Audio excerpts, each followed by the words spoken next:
Santo. Amen.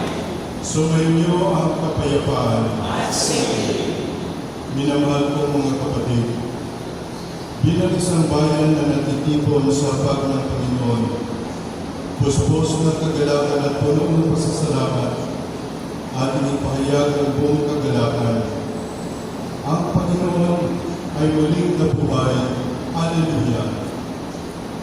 Ipinagdiriwang natin ngayon ang pinakamasayang kapistahan ng simbahan at pangunahing sandigan ng ating pananampalataya bilang mga Kristiyano, ang muling pagkabuhay ni Kristo. At ang muli niyang pagkabuhay ay tanda ng ganap na pagbabago ng buong sangnilikha. Tulad ni Maria Magdalena sa ating Ebanghelyo, ibahagi natin sa ating kapwa ang mabuting balita. Buhay ang Panginoon, nagapi ang kamatayan at kasalanan, nagtagumpay ang liwanag at kabutihan. Sa pagpapatuloy ng ating pagdiriwang, hilingin natin padaluyin sa atin ang mga pagpapalang bunga ng kanyang muling pagkabuhay, umulad sa pagmamalasakit at pagdadamayan, at maging mga mabuting katiwala ng kanyang mga atas at biyaya. Gloria in excelsis Deo.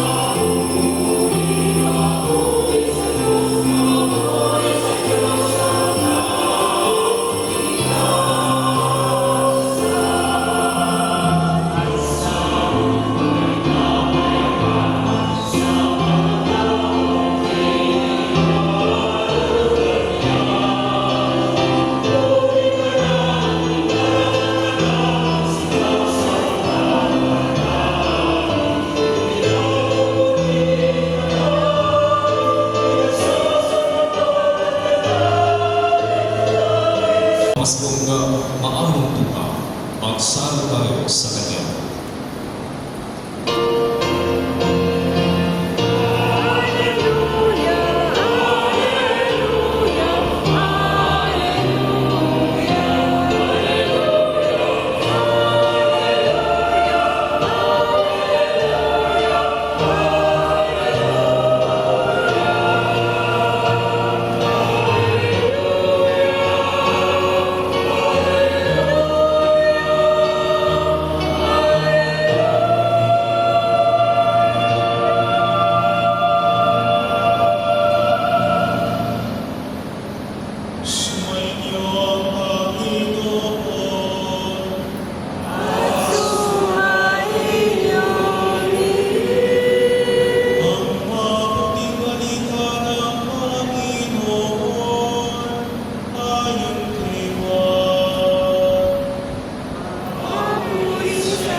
Madilim-dilim pa ng araw ng linggo, naparoon na si Maria Magdalena sa libingan. Naratan niyang naalis na ang batong panakip sa pinto ng libingan. Dahil dito, patakbo siyang pumunta kay Simon Pedro at sa alagad na mahal ni Jesus at sinabi sa kanila, "Kinuha sa libingan ang Panginoon at hindi namin alam kung saan dinala." Kaya si Pedro at ang nasabing alagad ay nagpunta sa libingan. Kapwa silang tumakbo, ngunit si Pedro ay naunahan ng kasamang alagad. Yumuko ito at sumilip sa loob. Nakita niyang nakalagay ang mga kayong lino, ngunit hindi siya pumasok. Kasunod niyang dumating si Simon Pedro at tuloy-tuloy itong pumasok sa libingan. nakita niya ang mga kayong lito at ang panyong ibinalot sa ulo. Hindi ito kasama ng mga kayong lito, kundi hiwalay na nakatiklop sa isang tabi. Pumasok din ang alagad na naunang dumating. Nakita niya ito at siya'y natiwala. Hindi pa nila unawaan ang nasasaad sa kasulatan na kailangang muling mabuhay ni Jesus. Ang mabuting balita ng Panginoon.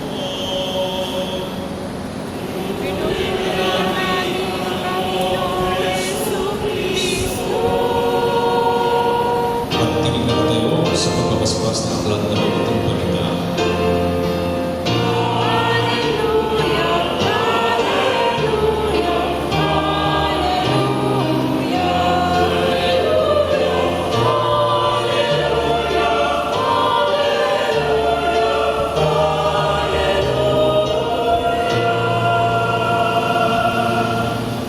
Magsiupo.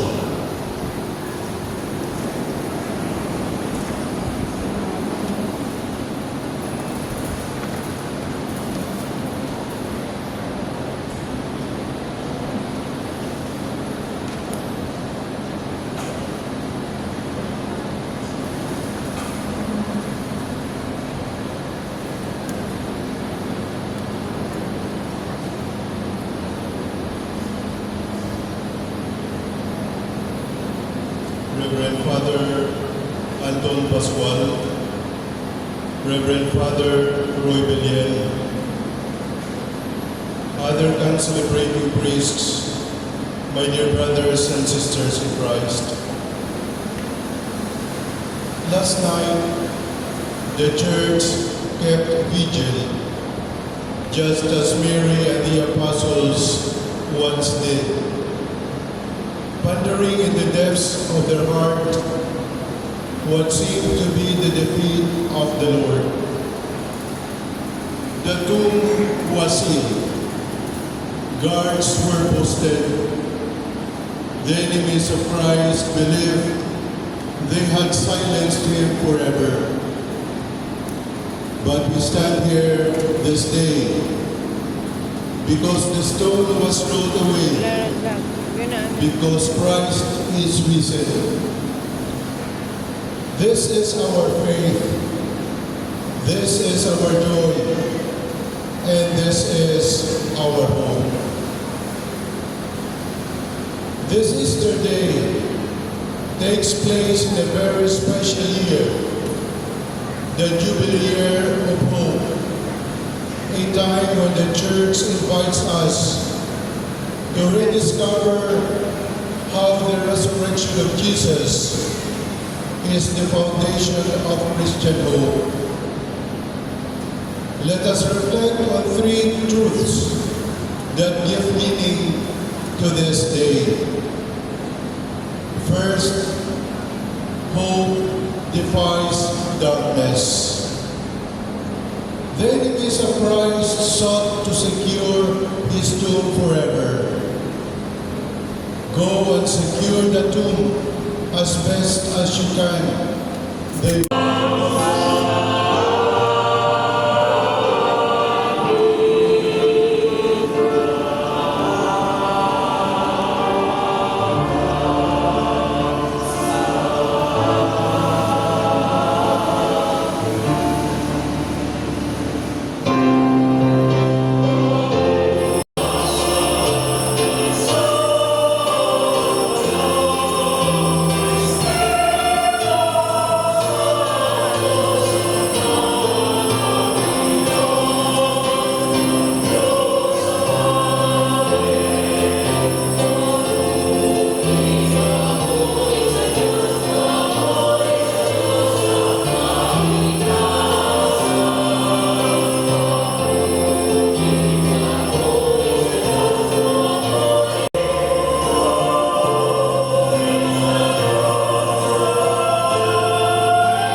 Pamaskong maanong tupa, magsalo tayo sa Kanya.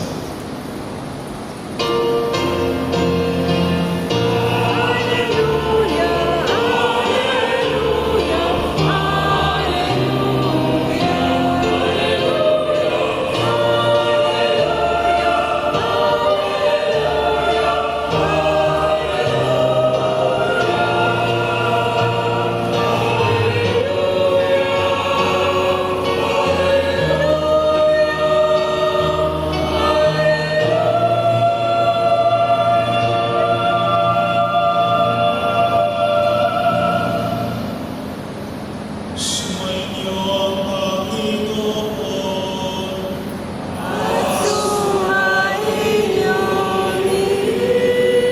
Ang mabuting balita ng Panginoon ayon kay Juan.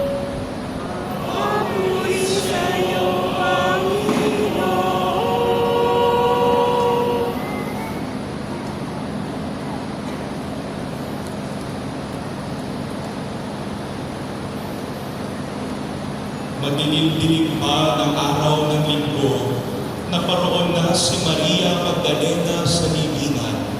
Naratnan niyang naalis na ang batong panakip sa pinto ng libingan. Dahil dito, patakbo siyang pumunta kay Simon Pedro at sa alagad na mahal ni Jesus at sinabi sa kanila, "Kinuha sa libingan ang Panginoon at hindi namin alam kung saan dinala." Kaya't si Pedro at ang nasabing alagad ay nagpunta sa libingan. Kapwa silang tumakbo, ngunit si Pedro ay naunahan ng kasamang alagad. Yumuko ito at sumilip sa loob. Nakita niyang nakalagay ang mga kayong lino, ngunit hindi siya pumasok. Kasunod niyang dumating si Simon Pedro at tuloy-tuloy itong pumasok sa libingan.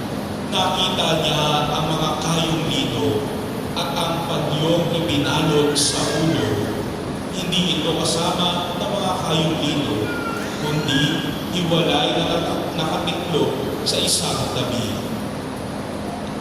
Pumasok din ang alagad na naunang dumating. Nakita niya ito at siya'y natiwala. Hindi pa nila unawaan ang nasasaad sa kasulatan na kailangang muling mabuhay ni Jesus. Ang mabuting balita ng Panginoon.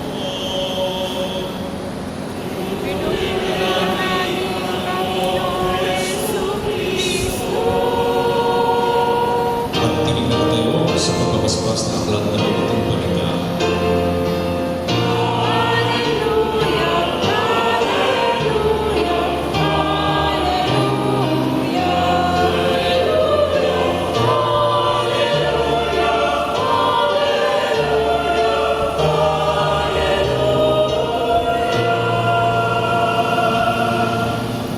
Pagsiupo.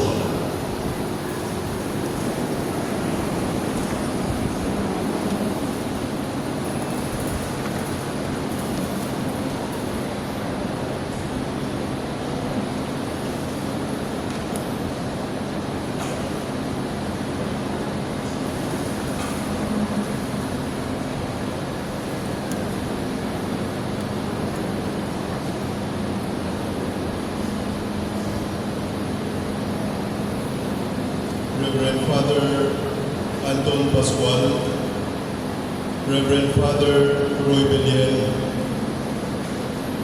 other celebrating priests, my dear brothers and sisters in Christ. Last night, the Church kept vigil, just as Mary and the apostles once did, pondering in the depths of their heart what seemed to be the defeat of the Lord. The tomb was sealed. Guards were posted. The enemies of Christ believed they had silenced him forever. But we stand here this day because the stone was rolled away, because Christ is risen. This is our faith, this is our joy, and this is our hope. This Easter day takes place in a very special year, the Jubilee year of hope, a time when the Church invites us to rediscover how the resurrection of Jesus is the foundation of Christian hope. Let us reflect on three truths that give meaning to this day. First, hope defies darkness. The enemies of Christ sought to secure his tomb forever. Go and secure the tomb as best as you can. They will never triumph over the mercy and power of God. We may sometimes feel that the world is filled with darkness, violence, suffering, loss, despair. But Easter tells us this is not the end of the story. Even when life feels like Good Friday, we are an Easter people. The light of Christ shines in the darkness, and the darkness cannot overcome it. Mga kapatid, sa gitna ng kadiliman ng mundo, mga pagsubok, pagdurusa at takot, paano natin hinahanap ang liwanag ni Kristo sa ating buhay? Ngayong Pasko ng muling pagkabuhay, naway maging bukal ng tunay na pag-asa sa ating mga puso, ang liwanag ni Kristo na laging nagniningning at hindi kailanman maglalaho. Sa ating mga puso, ang ilaw ni Kristo. Ilaw ni Kristo na laging nagniningning at hindi kailanman maglalaho. My dear brothers and sisters, Christ is truly risen. This is our joy and our mission. Let us go forth with hearts set on fire, knowing that the hope we carry is stronger than any darkness, guarded by the love of God and meant to be shared with the world. Amen.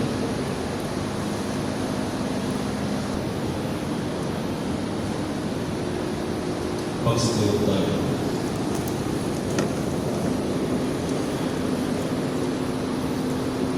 Naglako po tayo sa rito ng pagsasaliwa sa pag-abot ng ating kanya. Mga kapatid, sa misteryo ng Pasko ng pagkamatay at pagkabuhay ni Kristo, tayo naliping kasama niya nung tayo'y bunyagan, upang kasama rin niya tayo makabangon at makapagbagong buhay. Naganap na natin ang 40 araw ng paghahanda, kaya saliwain natin ngayon ang ating pangako sa pagbibinya. Talikdan natin ang kasamaan at kasalanan. Harapin natin ang matapat na paglilingkod sa Diyos bilang mga maaasahang kaanib ng kanyang banal na simbahang Katolika. Kung kayo'y magkapagpangakong tatalikod sa lahat ng hadlang sa katuparan ng panukalan ng Diyos, upang kayo'y makapamuhay bilang natapat at maasahang kaanib ng kanyang angkan, pakisagot ninyo itong tatlong katanungan. Para kayo makapamuhay bilang mga malayang anak ng Diyos, ang kasalanan ay itinatakwil ba ninyo? Oo, itinatakwil namin. Para kayo huwag mapailalim sa kasalanan, ang kaakit-akit na tukso ng kasamaan ay itinatakwil ba ninyo? Oo, itinatakwil namin. Ang mga pag-akit ni Satanas upang sumuway ang tao sa Diyos ay itinatakwil ba ninyo? Oo, itinatakwil namin. Ngayon naman, ating harapin ang ating pananampalataya. Kung kayo makapangangakong magsisikap mamuhay bilang mga itinararangal na anak ng Diyos Ama, kung tutularan ninyo siya sa kanyang kabutihan, pagmamahal sa lahat at pagmamalasakit para sa pangkalahatang kapakanan, pakisagot ninyo ang katanungan ito. Sa Diyos Ama, makapangyarihan sa lahat at lumikha ng langit at lupa, kayo ba ay sumasampalataya? Oo, sumasampalataya kami. Kung kayo makapangangakong magsisikap mamuhay bilang mga tunay na kapatid ng Panginoong Hesus, kung gagawin ninyo simulan sa buhay ang kanyang katuwiran, katarungan at paglilingkod sa lahat, alinsunod sa kanyang pagmamahal, pakisagot ninyo ang katanungan ito. Sa isang anak ng Diyos, ang ating Panginoong Jesucristo, na ipinanganak ni Santa Maria Virgen, ipinako sa krus, namatay, inilibing, muling nabuhay at naluluklok sa kanan ng Ama, kayo ba ay sumasampalataya? Oo, sumasampalataya kami. Kung kayo'y makapangangakong susunod sa patnubay ng Espiritu Santo at kung sisikapin ninyong mapaunlad ang kaloob niyang buhay at pagmamahal upang maging mga may pagmamalaking anak ng Diyos Ama at kapatid ng Panginoong Hesus, pakisagot ninyo ang katanungan ito. Sa Espiritu Santo, sa banal na simbahang Katolika, sa kasamaan ng mga banal, sa kapatawaran ng mga kasalanan, sa muling pagkabuhay ng mga nakatay, at sa buhay na walang hanggan, kayo ba ay sumasampalataya? Oo, sumasampalataya kami. Bunga ng pagmamahal ng Diyos na makapangyarihang Ama ng ating Panginoong Jesucristo, tayo ay pinatawad sa ating kasalanan nung tayo muling isilang sa tubig at Espiritu Santo. Tulungan naman niya tayong mamalaging tapat sa ating Panginoong Jesucristo ngayon at magpasawalang hanggan. Amen.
sa maluwalhating muling pagkabuhay ng Panginoon, inampun tayo ng Ama bilang kanyang mga anak, kaya nakasunod tayo lumapit sa Kanya at sabihin, Ama ng buhay, dinggin mo kami.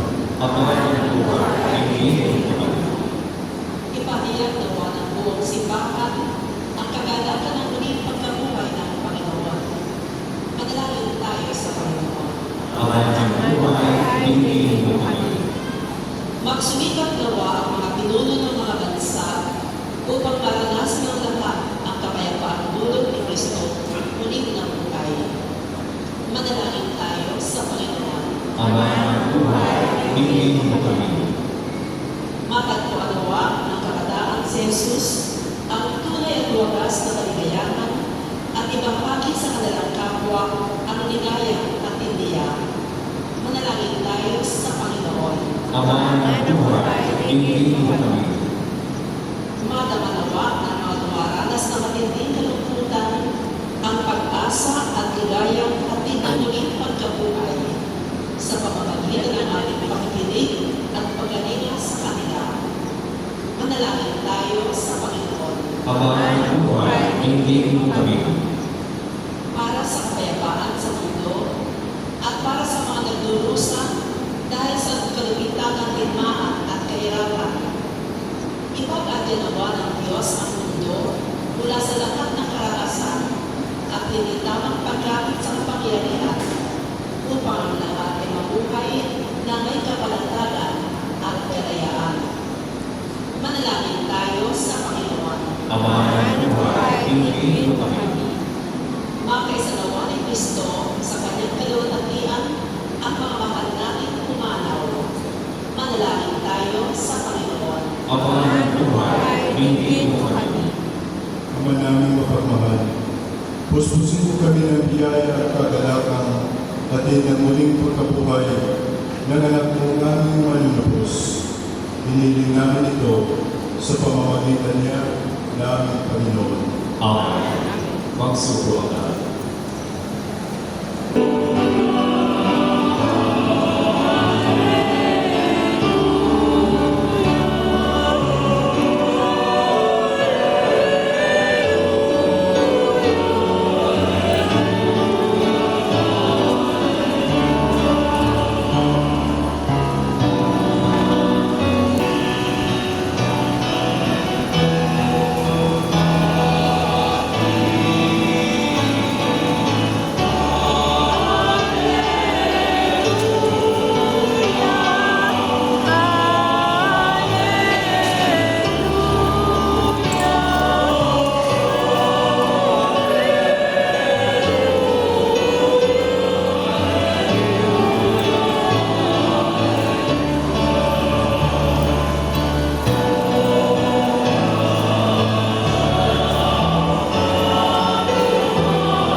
Kaya sa pamamagitan ng iyong Espiritu, gawin mong banal ang mga kalawin nito upang para sa amin maging katawan at dugo ng aming Panginoong Jesucristo.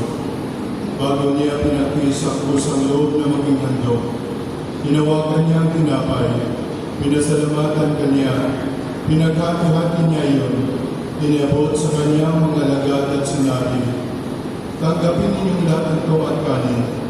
Ito ang aking katawan na ihahandog para sa inyo."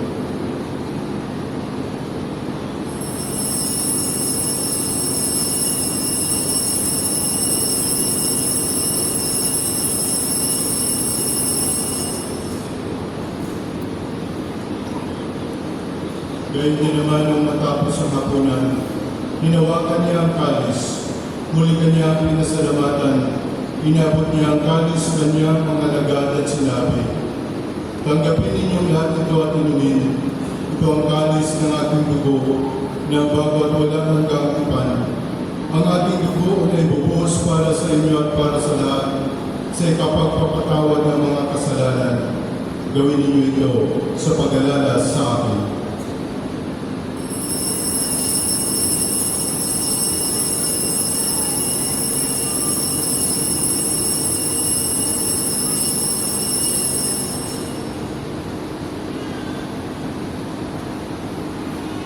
Pagpunyin natin ang misteryo ng pananampalataya.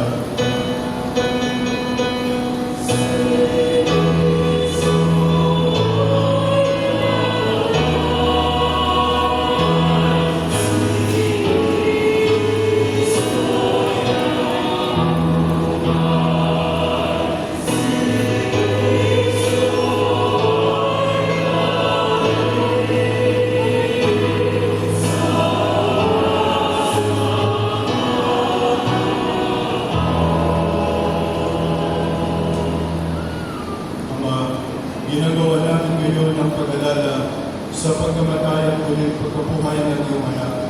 Kaya inialay namin sa iyo ang tinapay na nagbibigay buhay at ang kalis na nagkakalog ng kaligtasan.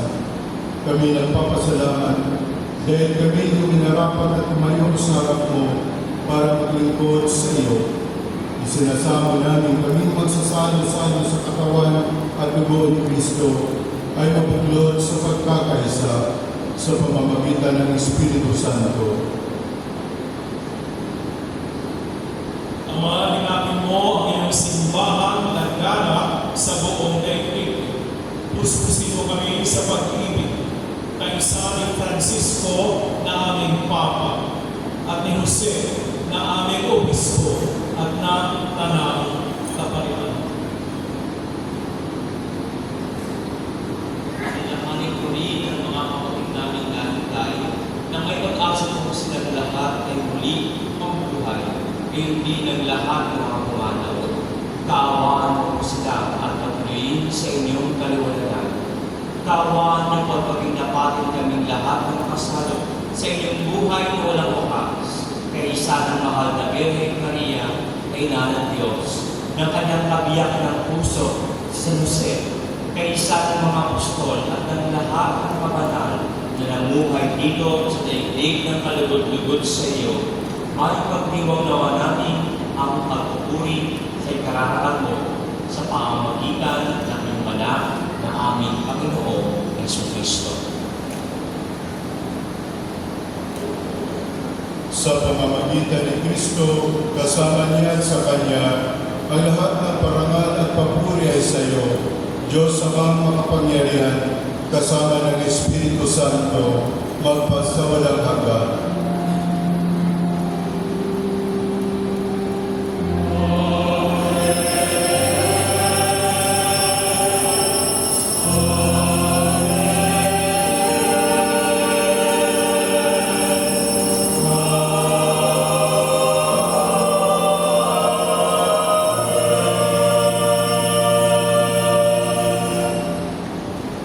Sa tagubilin na nakakagaling ng utos ang puro ni Jesus, na Panginoon natin ang Diyos, ipahayag natin ang lakas loob.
kapayapaan araw-araw, ligtas sa kasalanan, at ilayo sa lahat ng kapamakan, samantalang aming pinananabigan ang dakilang araw ng pagpapahayag ng tagapagligtas namin sa Jesucristo.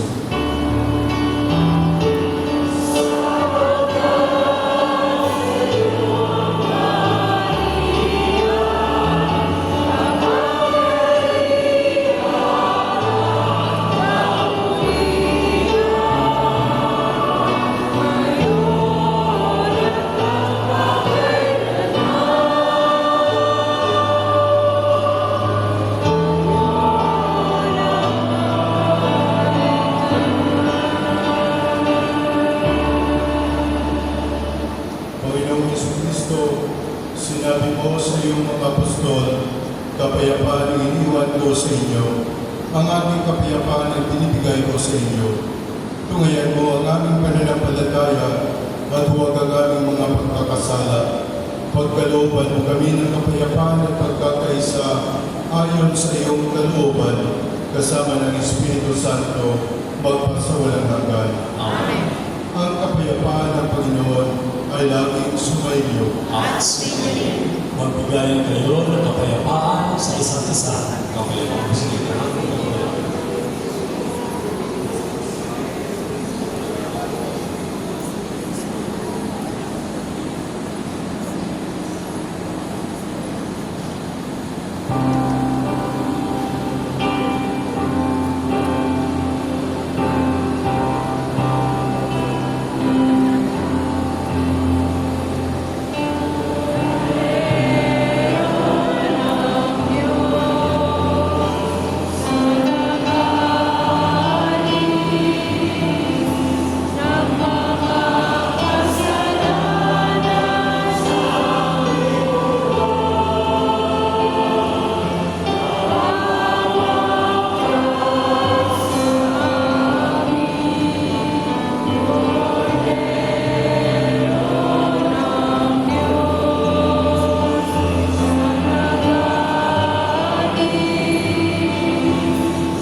Ito ang modelo ng Diyos. Ito ang nag-aalis ng makasalanan ng sanlibutan. Mapalad ang mga inanyayahan sa kanyang piging. Panginoon, kung hindi ako karapat-dapat na magpatuloy sa iyo, ngunit sa isang salita mo naman ay kaagayan ka ako.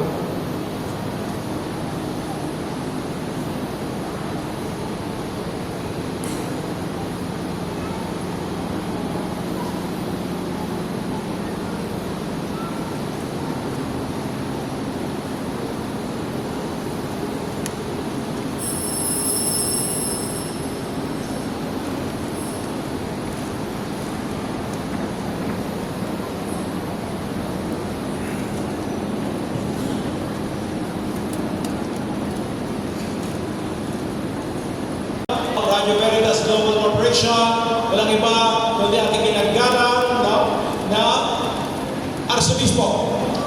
His Eminence, Jose Cardinal Joe Advincula. Salamat po, Cardinal. Walang sawang sumusuporta sa ating radyo ng katotohanan. At syempre, kasama din natin, Father Nick Robles. Palakpakan po natin.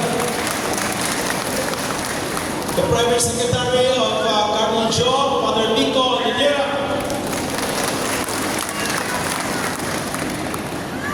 Father Miel Bautista. our MC. Of course, meron po tayong mga kasama mga reverends, mga deacons, Reverend Marian, Reverend Richard. Palapag po natin. Malapit na sila maging pare. Konting tulog na lang.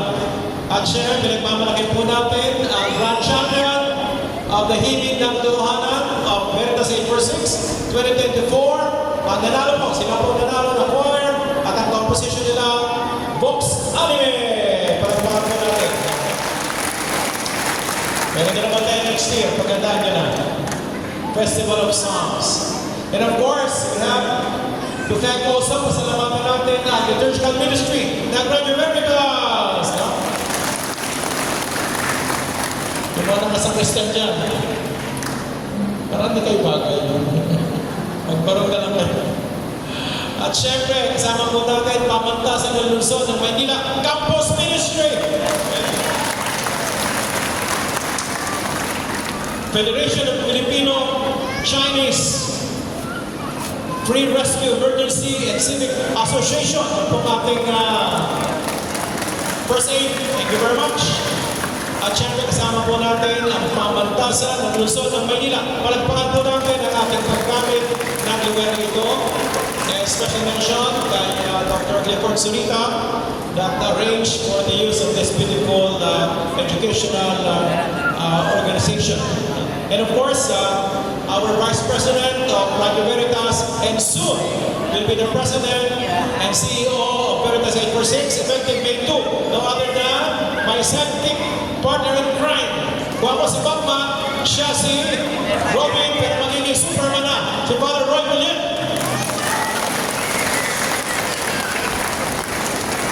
Ako si Batman, siya si Superman. Papasalamat po ang inyong lingkod sa inyong pagsuporta sa aking pagiging presidente for the last 20 years, 2005 to 2025. Tinanggap na ni Carmen ng board ng aking pagre-retiro upang lalo po ako makatulong sa mahihirap at sa iba pang programa ng simbahan. Pero huwag kayong mag-alala, dyan pa rin ako sa Veritas 846 bilang talent. Pasensya na kayo, frustrated tayo artist. So pagkita-kita pa rin tayo sa Veritas 846.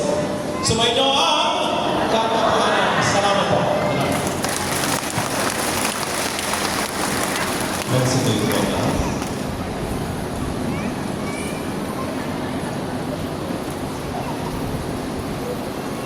Sumayin niyo ang Panginoon. Bakit sumayin? Imugo tayo para sa pagpapastas. Ang Diyos na tumubos at tumugkop sa inyo, pakundangan sa pagkabuhay ni Jesucristo, ay siya nawang magpala sa inyo ng kaligayahang pagpasawalang hanggan.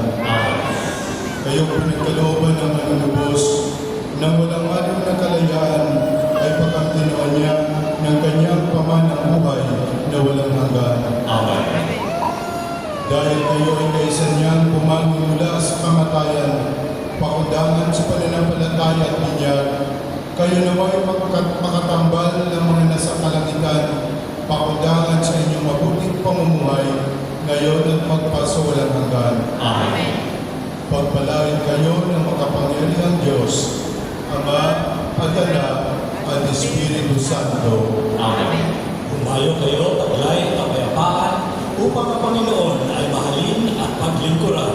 Hallelujah, Hallelujah. Salamat sa Diyos. Hallelujah.